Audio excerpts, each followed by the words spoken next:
Hello बच्चों, मैं doctor SM Nafees, associate professor chemistry. आपको सीपी और सीवी में संबंध के बारे में मैं आपको बताऊंगा। सीपी व सीवी में संबंध: स्थिर आयतन पर ऊष्माधारिता सीवी और स्थिर आयतन पर ऊष्माधारिता सीवी और स्थिर दाब पर ऊष्माधारिता सीपी में संबंध स्थापित करना देखेंगे। तो इसके लिए हम जो है सूत्र होता है, एक सूत्र होता है CP इक्वल टू होता है del H by del T at constant P और CV इक्वल टू होता है del E by del T at constant V। तो पहले हमने CP का फार्मूला लिखा, फिर CV का फार्मूला लिखा, यानी कि दोनों के फार्मूला लिख लिए और CP माइनस CV का मान निकाला, इनके मान रखकर, तो हमारे पास इक्वेशन फर्स्ट आ गई। तो CP minus CV equation first से हम प्रदर्शित कर सकते हैं। इसके बाद हम देखेंगे कि H एंथैल्पी जो होती है, एक वेल नोन इक्वेशन होती है H equal to E plus P V. This is the well known thermodynamic equation, जहाँ H को हम एंथैल्पी कहते हैं, E को हम आंतरिक ऊर्जा कहते हैं, P दाब और V आयतन। यदि हम इस समीकरण का स्थिर दाब पर ताप के सापेक्ष अवकलन करें, यानी कि del H by del T at constant P is equal to del E by del T at constant P plus P into del V by del T at constant P, अगर हम इस इक्वेशन का इस समीकरण का स्थिर दाब पर ताप के सापेक्ष अवकलन करें तो हम समीकरण 2 को प्राप्त करते हैं। समीकरण 2 से del H by del T at constant P की वैल्यू हम पुट कर देंगे। तो किस में पुट कर देंगे? CP माइनस CV के फॉर्मूले में, यानी कि समीकरण 1 में। तो हमारे पास समीकरण 3 आ जाएगी। अब प्रश्न ये उठता है कि हम यहाँ पर देखिएगा del E by del T at constant P, ये जो फर्स्ट टर्म है, ये जो पहला पद है, इस पद की वैल्यू, इस पद का मान हम रखना चाहेंगे। किससे रखना चाहेंगे? हम जानते हैं E आंतरिक ऊर्जा जो होती है वे ताप और आयतन का फलन होती है। आंतरिक ऊर्जा, internal energy, E is a function of TV। So we can write है D equal to del E by del V at constant T into DV plus del E by del T at constant V into DT। तो इस तरीके से हम इस समीकरण से हम जो है एग्जैक्ट डिफरेंशियल इक्वेशन बना सकते हैं, जो समीकरण नंबर 4 के रूप में जानी जाएगी। ठीक है, तो अब हम del E by del T at constant P की वैल्यू, ठीक है, यहाँ पर रखेंगे। Del E by del T, यानी कि ये जो समीकरण है 4th, इस समीकरण को हम यहाँ पर डी में dt का भाग देंगे और दाब को रखेंगे स्थिर। तो समीकरण 4 में क्या करेंगे? समीकरण 4 में dt का भाग देंगे स्थिर दाब पर, तो फिर हमें समीकरण 5 प्राप्त हो जाएगी। क्या प्राप्त हो जाएगी? हमें समीकरण 5 प्राप्त हो जाएगी। ठीक है, तो हमने रखा del E by del T at constant P, del E by del T at constant P, ठीक है, is equal to del E by del V at constant T। यहाँ पे dv को भी dt से भाग दे दिया, दाब स्थिर रखा, तो यह आया। यहाँ पर del E by del T at constant V, dt से dt कैंसिल आउट हो गया, dt से dt कैंसिल आउट हो गया। तो हमारे पास जो समीकरण आई बच्चों, वो हुआ del E by del T at constant P बराबर ये, और इस समीकरण को हम समीकरण नंबर 5 कहते हैं।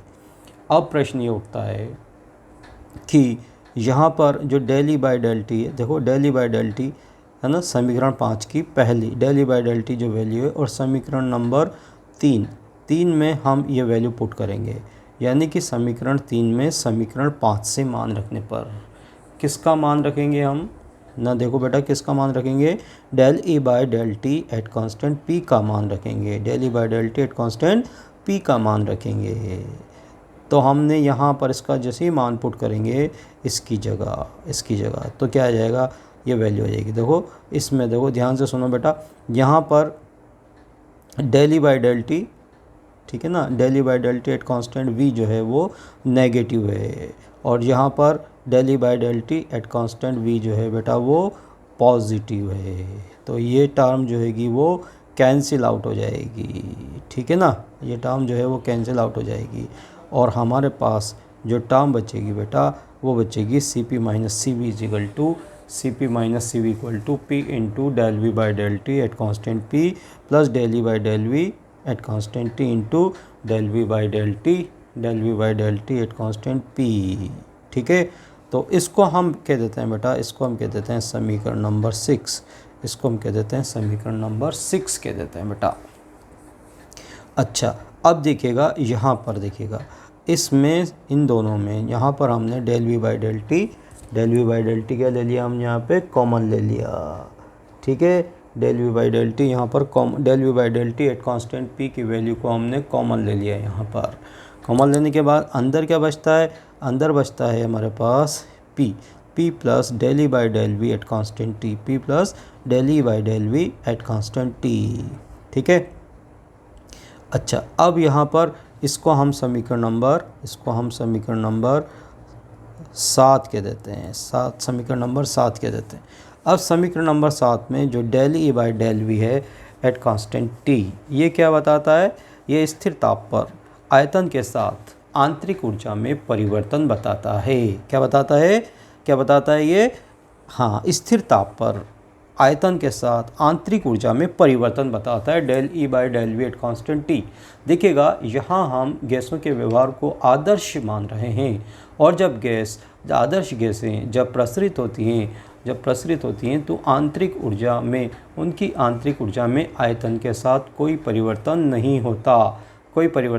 क्यों नहीं होता?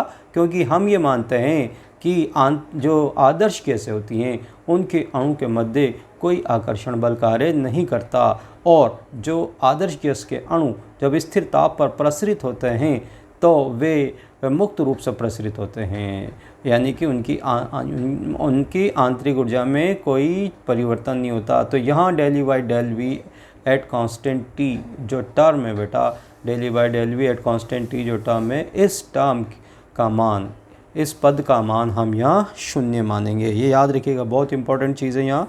Del E by del V at constant T किसके लिए पर्टिकुलर, किसके लिए, आदर्श गैसों के लिए। ये पद जो होता है बेटा वो ज़ीरो होता है, जबकि अन्य गैसों के लिए इसकी वैल्यू ज़ीरो नहीं होती। वास्तविक गैसों के लिए देखें तो इसकी वैल्यू ज़ीरो नहीं होती। तो हम यहाँ इस पद का मान शून्य रखेंगे तो क्या आएगा बेटा, ये पूरा ज़ीरो हो जाएगा, ये ज़ीरो हो जाएगा। तो फिर क्या बचेगा, del V by del T at constant P into P, del V by del T at constant P आ गया यहाँ। अब देखिएगा, हाँ, ये जो टर्म आई, इस टर्म की वैल्यू हम देखेंगे क्या आती है। इस टर्म की वैल्यू क्या आती है बेटा, ये हमें बहुत इम्पोर्टेंट चीज़ है। ठीक है, तो अब देखिए, हमने गैसों के व्यवहार को आदर्श माना है, यानी कि गैसें जो हैं वो आदर्श व्यवहार दर्शाती हैं। तो जो गैसें आदर्श व्यवहार दर्शाएंगी, है ना, वो P V equal to N R T समीकरण का पालन करेंगी, P V equal to N R T का पालन करेंगी। अब यहाँ पर हम गैस को कितना माना है हमने, 1 मोल। क्या माना है बेटा, हमने 1 मोल माना है। तो हमने 1 मोल के लिए हम क्या लिख सकते हैं, P V equal to R T. ठीक है ना। अच्छा, अब यहाँ पर हम देखेंगे इस समीकरण का हम स्थिर दाब पर ताप के सापेक्ष यदि हम इसका अवकलन करें, क्या करें हम, P V equal to R T का स्थिर दाब पर ताप के साथ अवकलन करें तो क्या हो जाएगा, पी, दाब तो स्थिर है तो कांस्टेंट मानेंगे हम, या पी को कांस्टेंट मानते हुए वी का है ना टी के सापेक्ष अवकलन करेंगे, del V by del T at constant P is equal to T के सापेक्ष कितना हो गया, टी के सापेक्ष हो गया, कितना हो गया, आर। तो टी के सापेक्ष हो गया आर, है ना। तो अब देखें अपन यहाँ पर ये जो पद, ये देखो, ये वाला जो पद है del V by del T at constant P जो है उसकी वैल्यू आर के बराबर आ गई है। तो हम क्या लिख सकते हैं, C P minus C V, हम क्या लिख सकते हैं बेटा, C P minus C V is equal to R. 1 mole आदर्श गैस के लिए C P minus C V की वैल्यू आर के बराबर होती है। अतः हम कह सकते हैं आदर्श गैस के लिए स्थिर दाब व स्थिर आयतन पर, आदर्श गैस के लिए स्थिर दाब व स्थिर आयतन पर ऊष्माधारिता क्रमशः सी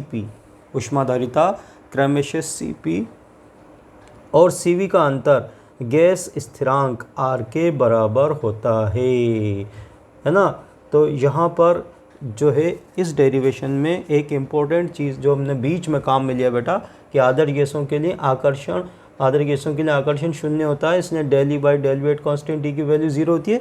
इस गुण को हमने डायरेक्ट पुट करते हुए इसको 0 माना और 0 मानते हुए हमने ये सिद्ध कर दिया कि Cp माइनस Cv का मान R के बराबर होता है। ठीक है, आई होप आपके बेटा ये समझ में आया होगा कि ये एक बहुत इम्पोर्टेंट क्या है बेटा, ये एक बहुत इम्पोर्टेंट डेरिवेशन है जो कि परीक्षा में कई बार पूछा गया है। आई होप आपके समझ में आया होगा। धन्यवाद।